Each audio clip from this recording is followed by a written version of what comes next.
news. Thank you very much. Now we stay in the region. Thank you. Gaza Civil Defense Agency has said that at least 16 people have died in the last 24 hours, including 3 children who died from exposure to cold as winter storm batters the territory of Gaza. Heavy rains from Storm Byron has flooded tents and temporary shelters across the Gaza Strip, compounding the suffering of the territory residents, nearly all of whom were displaced during more than 2 years of war. Meanwhile, the UN International Organization for Migration has said that hundreds of thousands of displaced Gazans face flooding of their tents and shelters by heavy rains, and materials for shelters and sandbags are not being allowed to enter the enclave. However, the Hamas-run government has said that a total of 12 people are dead or missing as a result of the storm, with at least 13 buildings which have collapsed and 27,000 tents flooded.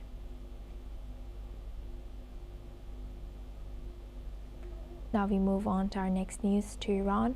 Iran has introduced a new tiered gasoline pricing system to curb rising the costs.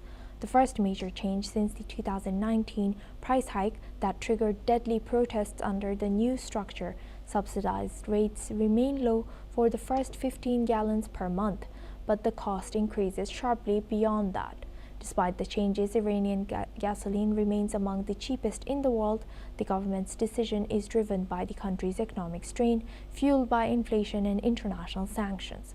While some view the move as necessary for managing the economy, others, like taxi drivers, fear the price hikes will only worsen the financial pressure on ordinary Iranian citizens. This latest shift raises concerns about potential unrest as the country grapples with ongoing economic challenges. Now for this discussion, we welcome Dr. Hamid Reza Gholamzadeh. He's a director of Diplo House, joins us live from Tehran. Thank you very much, Dr. Hamid-zadeh, for joining us. Welcome to NewsX World. Good morning, thank you very much for having me. Thank you. Now, what more can you tell us about this ongoing situation in Iran? You know, the price of the fuel in Iran is very low, and even despite the fact that Iran is a oil producer, and has its own facilities for production of oil and fuel and such things, yet the price of the fuel in gasoline for the cars, for the consumers, is even less than what the government pays for production of that. So it pays a huge amount of subsidy for the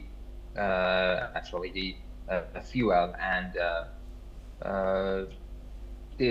because of that, the consumption is more than usual.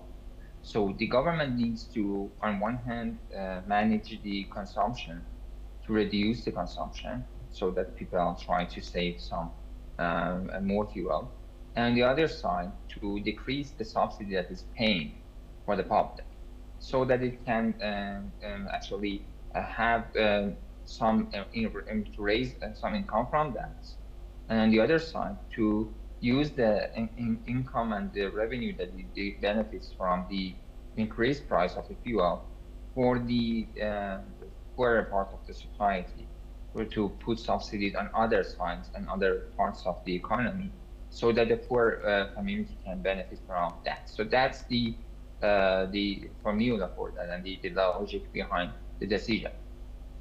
The difference between this time and the increase of prices that we had in 2019 is that this time the normal amount remains in place. So every car has 60 liters per month with a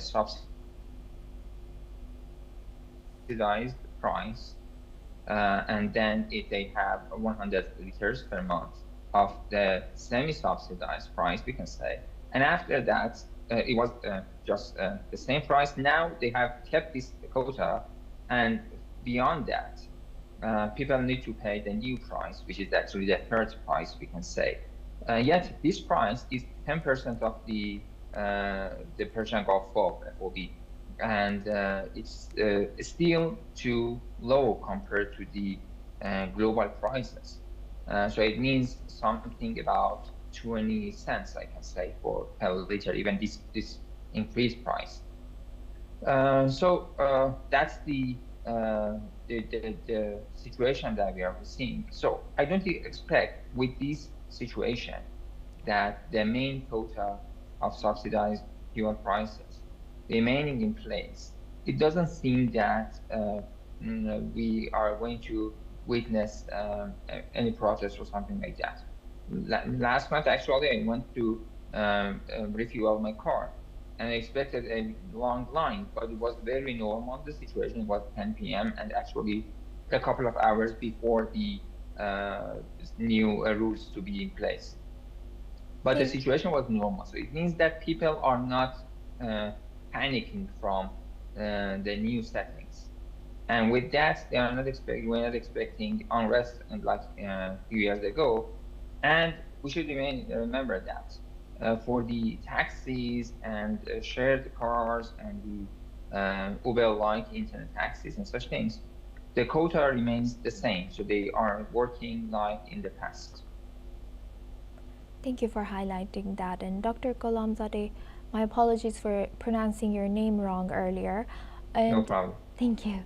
And Dr. Golamzadeh, now bringing international sanctions into our conversation, what role does these sanctions play in shaping Iran's domestic economic policy decisions? Um, the sanctions are not paralyzing Iran, but it's natural that it is making some obstacles and some problems. Development of the economy is facing some challenges. Working with other countries is obstacle, but it doesn't mean that in the country and the economy is paralyzed. There are some challenges which can be handled, but handling the situation needs time and needs effort. And not all the governments are putting enough efforts and enough time to that because governments usually are thinking 4 year periods because they want to be re-elected and they want uh, their people to be elected after them. So the timings are usually very short-term mindset, and because of that, the government usually do not want to make huge changes or infrastructural changes. Uh, because of that, the necessity of removal of sanctions remains in place wherever in any circumstances or in areas that one official has decided to uh, actually to work and to make decisions despite the sanctions and to circumvent sanctions, it has been almost successful in all cases. But the point is that the whole government is not doing that because it takes a lot of effort, huge efforts, and huge time and huge resources. So it takes time. But the point is, they are doing their best. On the other side, they want the economy, the sanctions to be removed so that the economy can be developed.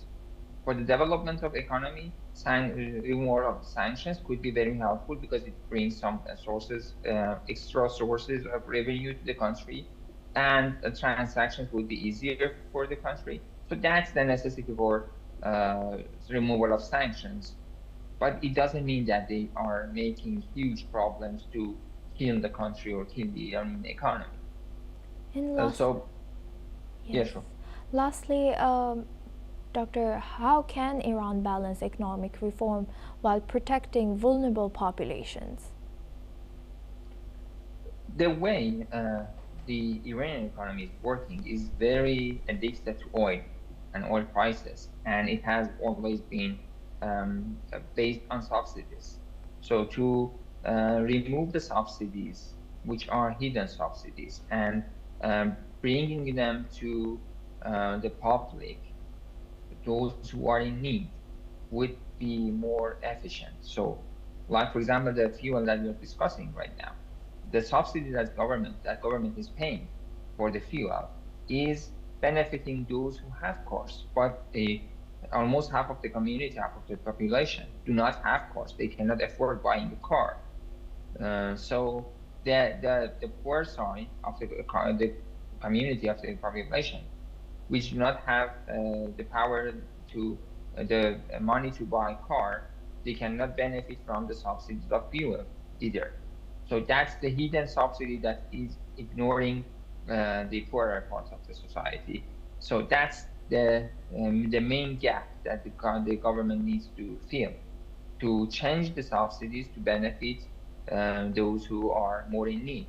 It was done once during President Ahmadinejad, and at that time they started to pay some part of the subsidy in cash to the families. So they divided the society into smaller parts, and they decided to pay to the lower parts of the community based on the income some subsidies in cash so that they can benefit, and the richer part of the community would not receive that subsidy. So this formula, which can be discussed, of course, the method of implementation of that, it needs to be carried out so that the weaker side of the society can benefit more from the subsidies, and in that way, government can help them better, and government can receive more money in terms of taxes from the richer part of the society. So that's how the economy needs to be, let's say, more real and more justified and more justice-based, so that they Yes. can serve the economy on one side, serve the poor people on one side, and work with the richer part of the society on the other side. Thank you very much. I had no idea about the Sure. subsidy and he's bringing us. Thank you for highlighting